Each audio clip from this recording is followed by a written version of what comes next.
there, welcome back to my channel. My name is Brittany Bundles, and today I am driving, so I hope that you all can see me and hear me clear. I do have my back windows cracked slightly, just because it is kind of hot and I don't want the air on because it's going to really interfere with the sound. But today the video that I want to create is going to be about, or the video that I am going to create is going to be about just a reminder to stop doing business in desperation. Don't be too desperate for the sale. I'm going to be explaining why I say that. I'm going to be explaining what desperation looks like in my eyes and maybe some of your customers' eyes, and then also ways that you can kind of overcome being desperate in business. And so if you are interested in this video, be sure to give it a big thumbs up. Please make sure that you are subscribed, and let's get right into the video.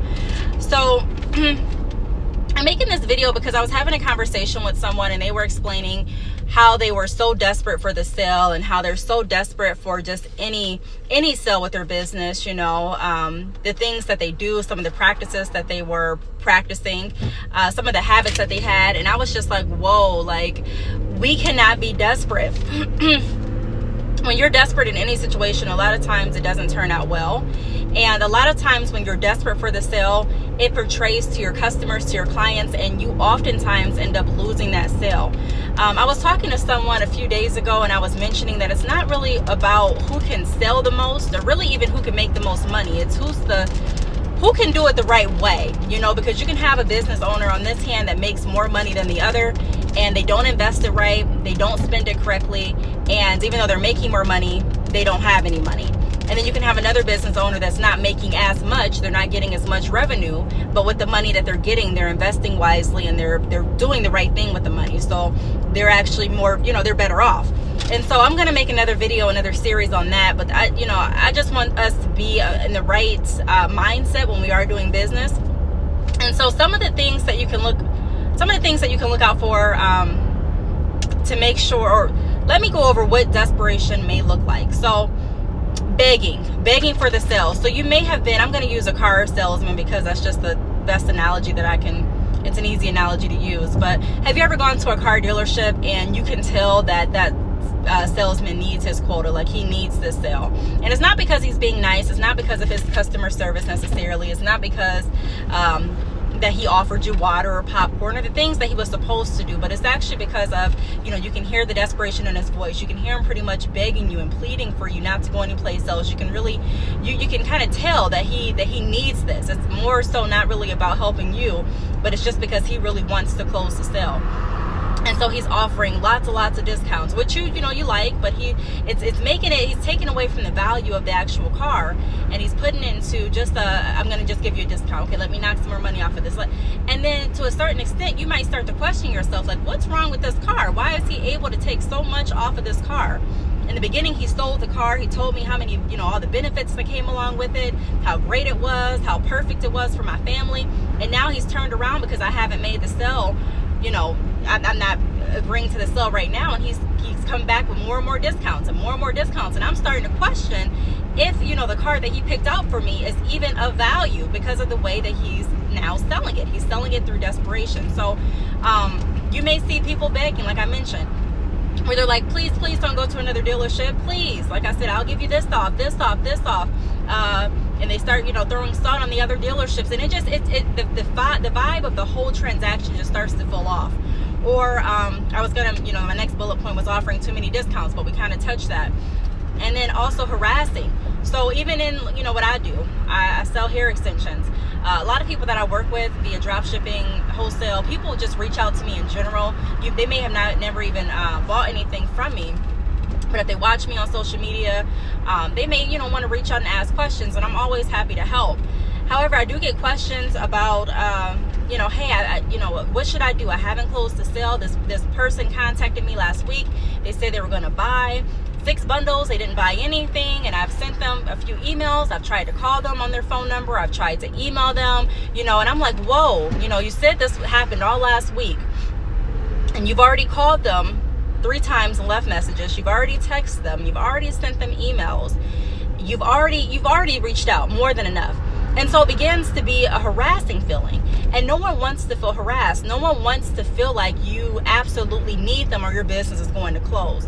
No one wants to feel like that. It's kind of like being in a relationship where you're with someone that's really, really clingy. And when I was younger, I didn't really understand this concept. My grandmother would always say, you know, if you want a guy to call you, don't call him so many times. And she would explain this kind of dancing terminology, like the more you dance towards someone, oftentimes the further they may back up. And so it has to be a balance. And it's the same with business. You know, it has to be that kind of balance. You can't really harass or force or, you know, scare your customers into working with you, into buying from you. Because even if they do buy from you, even if it's out of pity, it's not like they're going to keep coming back. It's not going to be a recurring sale. And so we talk a lot on this channel about making sure that our sales are recurring. I have different ways for my customers to purchase. So if you're in drop shipping, then 9 times out of 10, I sent you a PayPal invoice. So it's not through my Shopify site. And so I'm just saying that I have different measures set up for different customers. And a lot of times if you're recurring, especially for drop shipping, you may have received different payment options. And so and the reason for that is I want to make sure that I'm accommodating to everyone that continuously purchases. I want to make sure that I'm finding better ways to send out invoices and better ways to pretty much accommodate the people that I'm working with continuously.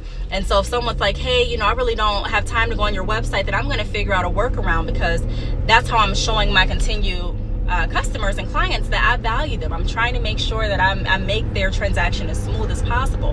Now, I have been also working with a few other ways to make that happen. So I've been working with creating draft invoices through Shopify, and I've tried that a few times, and it's actually working really, really well. But besides that, you know, don't harass your customers into purchasing from you. You know, don't stalk them. Don't, you know, bombard them with emails and phone calls. You know, don't do that. Another thing that can be taken as, you know, desperation is accepting IOUs. So when I started my business, I was desperate. A lot of times I was desperate. I just wanted the sale. And so that caused me to lose a lot of money. It also caused me to not really build up my brand in the way that I wanted it to be built. And you have to believe in your vision before anyone else will, but I'm going to get into that later on in the video. But I accepted IOUs. So pretty much, hey, if you give me these bundles today, I'm gonna pay you back Friday.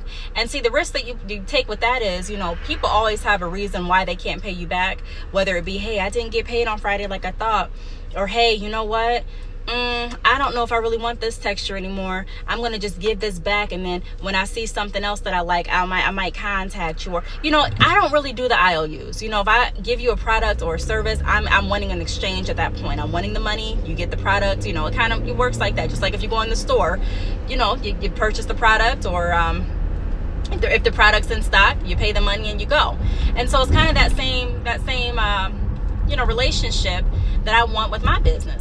And so don't accept IOUs, because that lets people know that you're kind of, I mean, it kind of looks a little desperate. Like, why is she accepting IOUs? Why, you know, why does she need the sale so bad?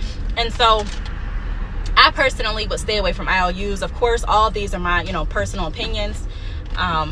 You definitely don't have to adhere to them or implement these changes or implement the advice that I'm going to go over later on in the video. You don't have to do that, but I'm just going over my personal opinion. So don't accept IOUs. Also, don't tell customers that you're desperate, even in a joking way. So like I mentioned in the beginning of the video, I was working with someone, I was having a conversation, and they were saying, you know, yeah, I tell my customers I'm desperate. I am. Shoot, you know, we were laughing about it. That's not a laughing matter. I apologize, my allergies are acting up, but that's not a laughing matter. That's not something that you want to kind of throw in a small talk. That's not a joke that you kind of just want to let roll through your conversation. That's not the way to do it. You know, the small talk, you know, sometimes it comes up, sometimes it doesn't, but don't ever, you know, try to force small talk in a way that you're downgrading your business as a joke, or you're saying, you know, I'm just so desperate. You don't want that. A lot of times when things sell, it's because of the urgency behind the product. That's the purpose behind like Black Friday. That's kind of the mindset behind a lot of different sales. And even when Apple releases their phones, you know, I'm probably gonna have some people that are in the comments debating, but I'm not here to debate Apple versus Android, just to say that. But yeah, you know, that's kind of the whole thing. You know, people want it because it's not so it's not easily obtainable by everyone. You know, you have to order the phone by a certain date in order to have it by this date. You know, you have to do so. You know, people in business understand creating a sense of urgency. And although we're all, you know, learning how to be better entrepreneurs, and we're all learning different ways to work more efficiently, I just thought that I would share that with you all, that when you tell someone that you're desperate, in my mind as a customer, it turns me off. It's like, why are you desperate? Why doesn't anyone else want to purchase from you? And then I start questioning myself, you know, and so you don't want that to go through your customers' minds. So these are 5 tips that I'm going to go over, 5 ways to not act in desperation. So number 1, see and understand the value of your products and services. So like I mentioned, you have to understand the value that you provide in the services that you're offering before you can really successfully sell them to anyone else. Like I said, people may buy for a lot of reasons. Some people may feel pressured. Some people may, you know, buy out of pity. Some people may buy for a lot of different reasons. But if you really want a strong sale, a sale that's going to repeat itself, people that are going to tell their friends and family about your products, your services, then you want to make sure that you first know the value of what you're selling. I mean, that's only fair to yourself. It's only fair to your business. And it's only fair to your customers to let them know exactly what it is you can do for them, what it is you're providing for them, and let them make the decision and purchase because of that. You know, don't have them purchase because they feel sorry, or purchase because, you know, they're just so you know, they feel like, you know, you need the sale in order to pay your bills, or you need it in order to buy your kids food tonight. Don't do that. You know, like, really work for the sale, and make sure that you are familiar with the benefits that you're providing. If you don't see the benefits that you're providing, then that's where we need to start. We need to figure out, okay, why aren't you seeing the benefits? Are there any benefits? Are you providing any value? And if not, what can we do to change that? Because we can always change different things. The next tip that I have is stop harassing clients. Like we kind of went over in the beginning, stop doing continuous repetitive follow-ups, bombarding correspondence, and things like that. So, you know, typically for me, I'll reach out maybe at the most, maybe 2 or 3 times. And 3 times is kind of pushing it, because if someone really wants something, there's not too many reminders that you're going to have to send them for them to do it. Now, like I said, if someone really wants something, it all goes back to making sure that you create the value and you let them know what it is you can do for them, how you can help. And so, like I say, even with my drop shipping, I don't want it to be something that's an automatic renewal subscription. A lot of companies have that where, you know, you sign up for a drop shipping service and it automatically renews your card, automatically debits. I don't want that. I want everyone that works with me to have consensually decided, okay, yes, I want to renew with her. Why? Because I feel like that's fair, in my opinion. You know, I want to know too that you want to work with me.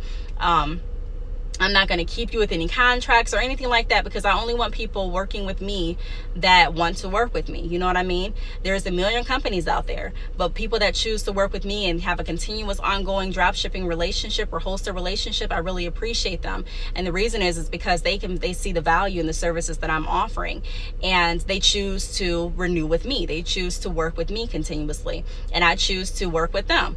And so that's kind of how it goes. You know, you don't really have to anything after 3 times, and you have to take into consideration the time frame too, especially if it's in a week. You know, that's a lot of times to reach out to someone to continuously remind them. When you go to my website, you receive a reminder like, hey, you left some things in your cart. That's automatically like the first reminder that you receive. So anything that I send to you after that is like an additional reminder. So you have to be cautious of that. And I'm just referring to you actually writing or calling or texting one of your clients and continuously reminding them of something, because more than likely they know if they haven't purchased, you know, there's a reason why. And we want to kind of figure out that reason, but we don't want to make it seem like we're needing that sale. Even if you may feel like you need it, you know, don't ever be too desperate for a sale.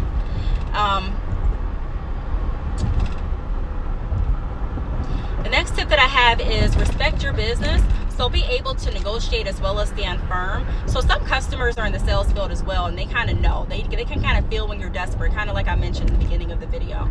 And they'll play different tactics with you too. They'll be like, okay, I'm going to wait a few days and see if she goes down on her prices. Okay, I'm going to wait a few more days and see if she goes down even further on her prices. Okay, I'm going to tell her I'm looking other places to see if she'll give me this free. That's the mindset of some people. Some people think like that. I know people that think like that, and they do different things like that to different businesses. So you also have to be cautious of that too. Not saying that everyone's pulling your bluff, but you'll definitely run into customers, you stay in business long enough, that will pull your bluff. That'll be like, you know what, I'm not purchasing unless you take $50 off. And then you let some time pass, and then eventually you see an order come through in their name, and you're like, okay, she was, I knew she wanted more off than I was willing to give, and she still saw the value in it, so she decided to go ahead and make the purchase. And that's what you want. I'm not saying that you can't help, you can't offer discounts, but you definitely need income to have your business running. You need income. I went over a video a few months ago talking about the fees that are associated even with running an online business. I think a lot of people forget that. A lot of people that I work with, they focus so much on being the cheapest, and it's like, you can be the cheapest all day long, but you still have to look out for your business. Not only do you have to pay for your website, but you have to pay for the shipping, and you have to pay for your internet service, for your ink on your printer to print out the shipping labels. There's different things, your branding material, your packaging, there's different things, marketing, promotions, advertising, and I can go on, but there's different things that you pay for. And so being dirt cheap, in my opinion, it's not always the best route. The next tip that I have is maintain confidence, even in person, in email, and on the phone. So you want to make sure that you know the value that your business is providing, and then also remain confident.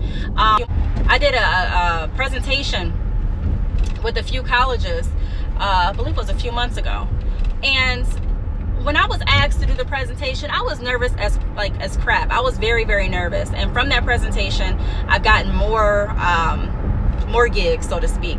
But I was nervous. I was very, very nervous, and I was nervous, but I still was confident. Like, you can be a new business owner and be nervous but still confident. I was confident because I knew what I was talking about, and I was confident because I understood the message that I wanted to portray, and I had a plan of how I was going to portray it. So as long as you know what your purpose is, you have a plan of how you're going to show your value and get your message across and run your business, you can do it. Like I said, you can definitely be nervous, but have confidence. Having confidence makes the room respect you. When I got my pretty much like my feedback back from that presentation, and the feedback wasn't from the people that, no, it really wasn't from the people that asked me to come. It was really from the participants. And each participant pretty much had a list of questions that they were able to ask based on my performance, my presentation, and then they also were able to put in their feedback, some additional words or things that they have for me. And a lot of people said she controlled the room.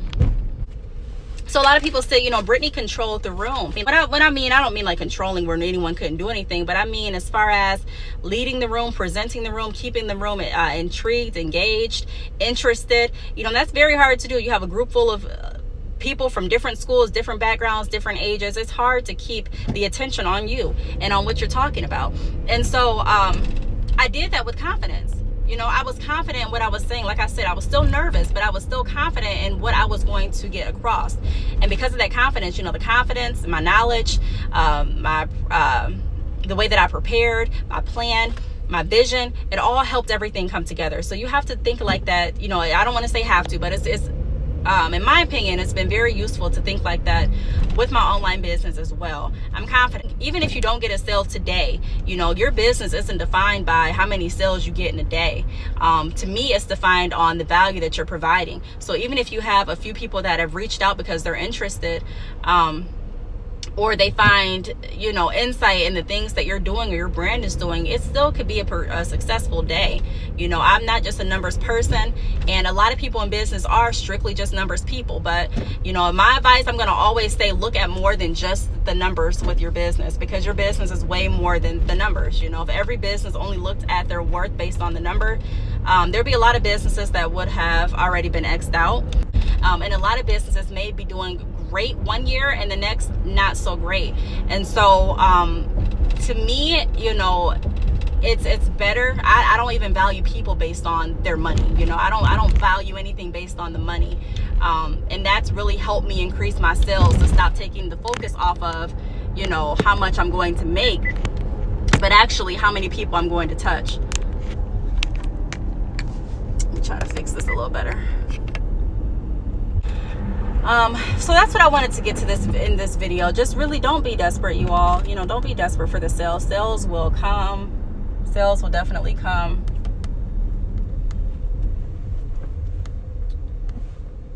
That's pretty cool. Sales will come though. Sales will come.